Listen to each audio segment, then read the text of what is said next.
Thank you very much indeed for joining us. The second hour of the agenda starts right now.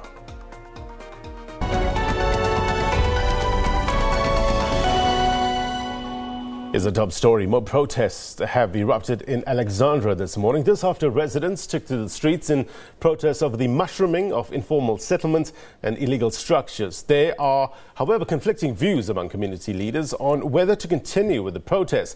Let's get more on this, and let me bring in SABC's Manqoba Mchunu. He's been monitoring the situation for the better part of the morning. Manqoba, thank you very much indeed for joining us once again. What are you witnessing? Well, Glenn, I can certainly tell you that this particular protest that we saw this morning has died down at this point. The situation is quite calm right now as I speak to you. You can see behind me, even the traffic has now started flowing on the streets. Residents have dispersed and they've gone back to their homes. And I think what they're saying is that they just wanted to make sure that they air their grievances with regards to the issue of housing. You can see some of them already busy sweeping the streets and clearing that rubble as well as the burning tires from the streets in order to enable some of those cars to move swiftly here on the road. Also, we can see some public transport, taxis also moving. So I can say to you that, Blaine, certainly the situation has quietened down. But just to go back to that point that residents are raising on this issue, they're saying that they want the issue of housing to be addressed. And they're saying that the issue of housing has been a long-standing issue in this community. I spoke to one of the residents here, a 73-year-old man, who says that he lives in a one-bedroom house with 8 people in it, and he's saying that it's really a struggle. He's been applying for a house since 1995, but he's saying that since now he has not received a house, and there's no indication that he will be getting an RDP home. So certainly that's a situation that residents say is a bigger problem in this community. And what they are saying is that the claim that they are making plain is that most of the RDP houses here in Alexandra have been allocated to foreign nationals. That's the claim, the allegation that they are making, saying that most of them have been occupied by foreign nationals. They are not saying that they want foreign nationals to leave the area or to leave Alexandra per se. But what they are saying is that they simply want foreign nationals to be moved out of those RDP houses so they can make way for local residents. So they're saying that they're not xenophobic at all in their utterances. They just want redress from government and officials to try and deal with the issue and the backlog of housing in this community that has been a major problem for almost 2 decades. I wonder if the foreign nationals in the area have reacted in any way to these protests.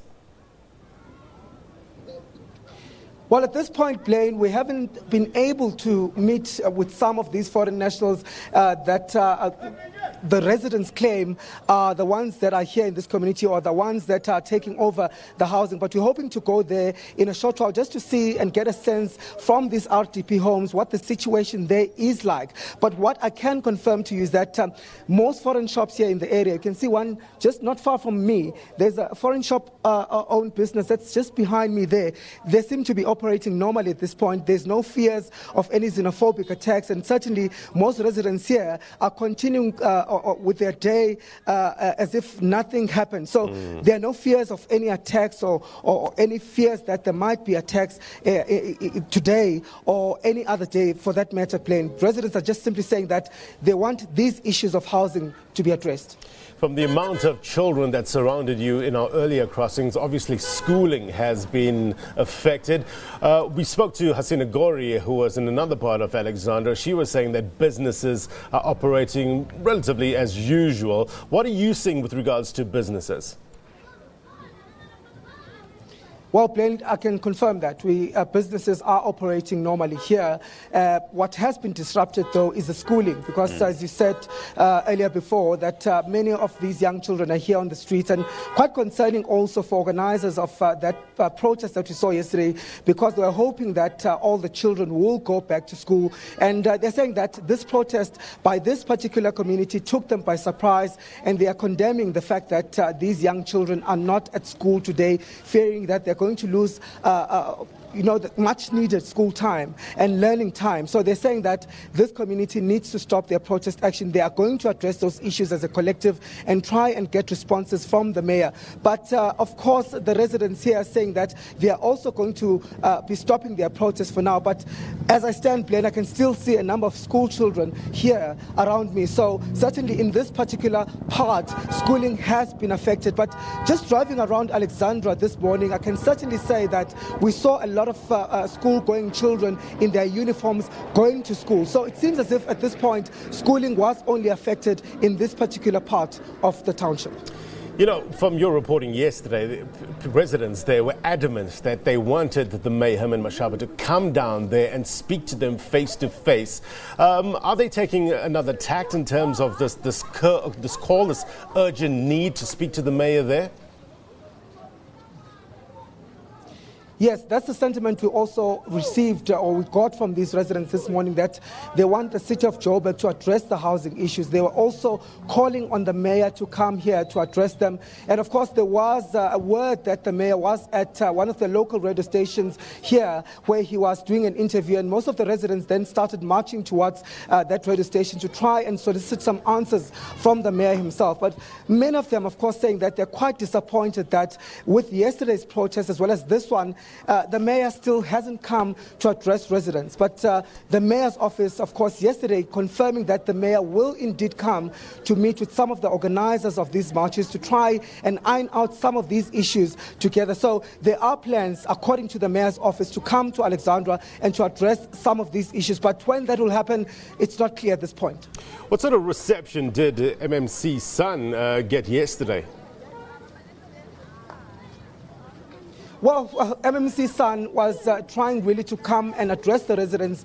He was, of course, sent by the mayor himself to come and receive some of the complaints that the community were raising. But, of course, as soon as he got up on that Inyala, we saw community members heckling him and calling him off, saying that they would not speak to anybody but the mayor, and insisting that the mayor is the one that they want to speak to. He's the one that can address the issues. He should come down to speak to residents. And you'll recall yesterday, Blaine, some of them saying that these protests like this are still going to continue if the mayor does not come to the community. Many of them saying that, even threatening that they'll disrupt the mayor at polls if the mayor does not come before that. So really the call from Alex community members, the message is loud and clear. They want the city to come and address them on these issues.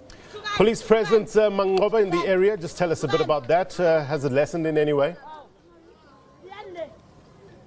Well, Blaine, what I see from where I stand, there's no police vehicles here.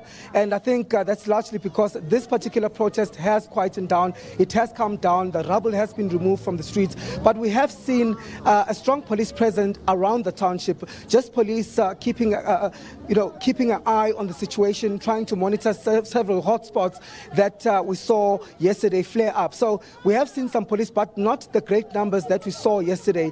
That's largely because the protest by the Alex Shutdown Committee has been suspended. Let's leave it there. Manqoba, thank you very much indeed, sir, for your reporting. Well, Manqoba had a chance earlier to speak to one of the leaders of the protest. Let's watch.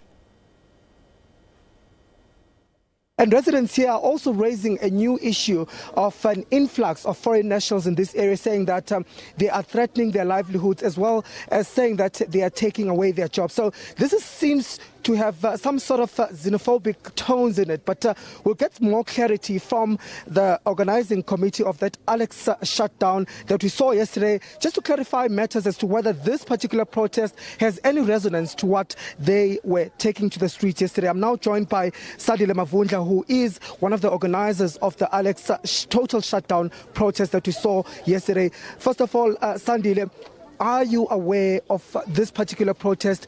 Do you know of any of the issues that these particular community members are raising?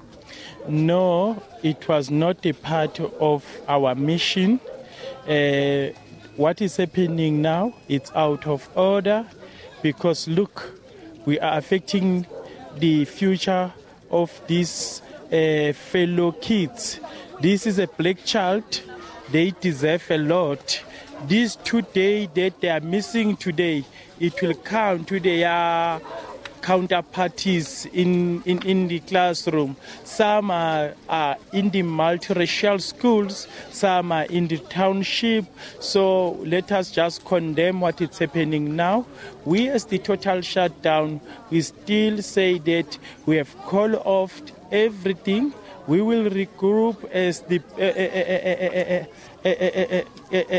conveners and then try to pave a way forward. We can't just barricade ourselves. It's only blacks that are barricaded inside Alexandra. It doesn't serve any purpose. And then on the issue of the foreign national, we alluded even yesterday, there is going to be no foreign national that need to be chased away out of Alexandra currently. This mustn't be, we need to condemn the element of xenophobic attacks to our people. Let us continue with the struggle but be silent, because there is a lot that is happening, and then people will be arrested. No one will assist those people will be arrested. And then we know there is the white Avanza that is running around all over Alex, and then also chasing the people away. So we want this thing to be condemned, and then we want to see engaging. And then if it's possible, we're saying to our people, let's go and meet in the stadium, in the stadium parking lot next to Manqoba, and then after try to pave a way forward, then to going around the street and then bracketing ourselves. There are people who are having chronic diseases, they're supposed to get medication, they must go to clinics. There are people who are supposed to arrange the funerals, they must go to mortuaries and then other authorities to get those documents and to do preparations for funerals. So we can't just block our... Let's move away just a bit here from the smoke. You can see the smoke there is getting extremely worse at this point. So we'll just move away from the smoke and continue speaking to Sadile Mavundla. Of course, Sadile, I can see here behind there are little children that are here, of course, not going to school again. According to your understanding and what the total shutdown is all about, is schooling and the clinics as well as businesses, are they supposed to be operating normally today? What is the sense you're getting? We said business, tax association, as they were the stakeholders yesterday, they respected us. Business also closed, the malls, even the smaller business in the township were closed, and then we managed to demonstrate peacefully, and then it was attested by the... Okay, we're going to do an interview. We've got some breaking news for you. Ethiopian Airways